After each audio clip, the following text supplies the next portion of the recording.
analyse qui dit que l'Afrique a subi deux colonisations. Deux colonisations, une très insidieuse et une violente et brutale. La première colonisation, c'est la colonisation arabe, et spécifiquement au sud du Sahara, particulièrement au Mali. Au Mali, les Arabes sont arrivés. Quand ils sont arrivés, ils nous ont colonisés d'une manière très insidieuse et ils nous ont fait perdre notre culture.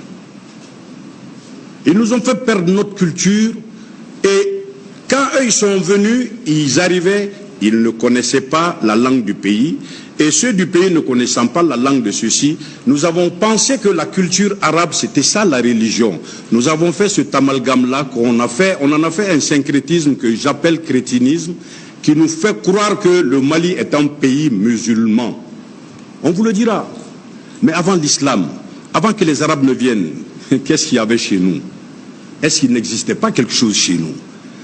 On ne va pas dire que le Mali a commencé avec les Arabes. Ça veut donc dire que quelque chose existait. Mais aujourd'hui, au sud du Sahara, on est très fiers d'être appelés étrangers dans notre propre pays. Tellement on nous a déculturés, on nous a acculturés. Bien sûr, ça c'est l'islam. El Hajj, ça veut dire étranger. Quelqu'un qui effectue le pèlerinage à la Mecque, il est étranger. Mais quand il revient chez lui, il ne peut plus être étranger. Mais nous sommes très heureux, très contents d'afficher El Hajj Draman Samake, parce que je effectue le pèlerinage à la Mecque. L'étranger Draman Samake dans son propre pays. Ou Adja dans son propre pays. C'est paradoxal, ça ne s'explique pas. Allez au Maroc, vous ne verrez jamais El Hajj parce qu'ils savent qu'en langue arabe ça veut dire étranger. Et la deuxième colonisation, c'est pourquoi je veux vous dire, le premier devoir que je veux vous donner, c'est de me donner le nom des jours en Bamanankan. On va trouver le nom des jours en Bamanankan. Quelqu'un peut le trouver ici? Le nom des jours en Bamanankan. Hein? Ils vont dire Ntene, Tarata, Araba, Alamsa. Ça c'est arabe, hein? Ça ce n'est pas Bamanankan. Ils vont le dire Ntene, Tarata, Araba, Al-Kamisa, Djouma, Sibri. Ça c'est arabe, ce n'est pas Bamanankan. C'est le premier devoir que je donne. Hein? Ça ce n'est pas Bamanankan, ça c'est arabe. Et les Ségoviens te diront Ambeta Sala, Ambeta Douadjo. Mais nous on dit Ambeta Soula. Souk, ce n'est pas Bamanankan. Non, souk c'est arabe. Le souk il est arabe, hein. Et ensuite nous avons eu une autre colonisation, la colonisation européenne, l'occidentale, spécifiquement la française. La française, elle est venue, elle nous a déculturés elle aussi, elle nous a acculturés et elle nous a emprisonnés dans nos pauvres têtes. Parce que on ne pouvait même plus parler avec le symbole, la langue de notre pays, et on sait qu'on ne se développe pas dans la langue d'autrui. Et cette colonisation nous a fait prendre des noms Gabriel, des noms Michel, des noms Paul, des prénoms de ceci, des prénoms de cela.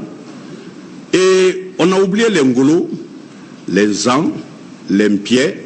Quand tu dis ça, on dit que ce n'est pas musulman. Quand tu dis Bandjougou, on dit que ce n'est pas chrétien. Voilà une autre colonisation. Et le deuxième devoir que je vous donne, c'est de me dire le nom des mois en langue bamanankan.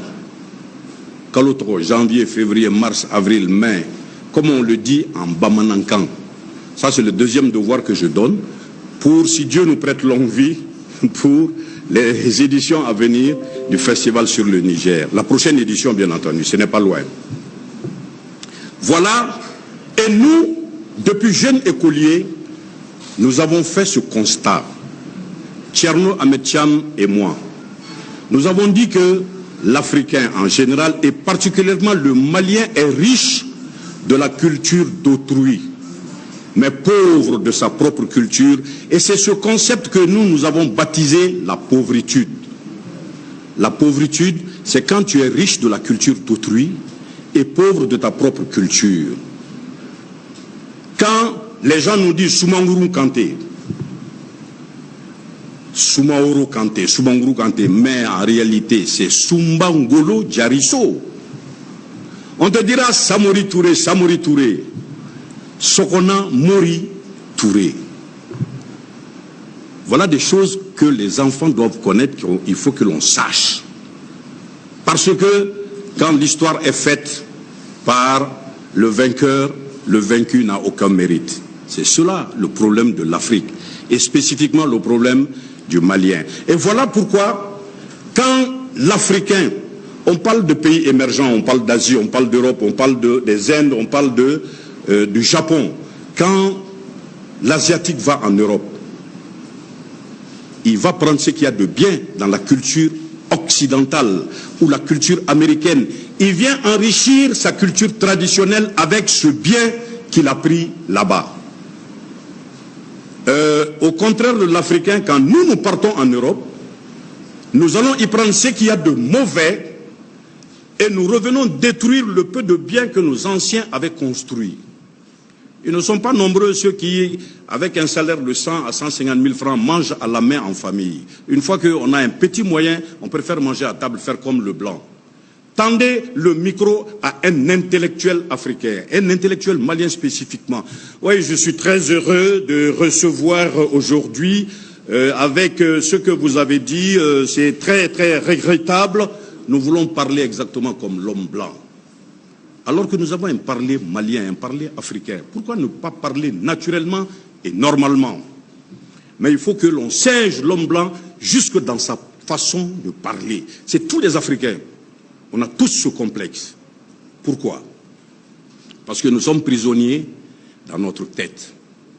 Donc, voilà ce qui a prévalu à la rédaction du Rampant. Le concept que on peut construire notre développement à partir de la culture. À partir de notre culture, on peut construire notre développement.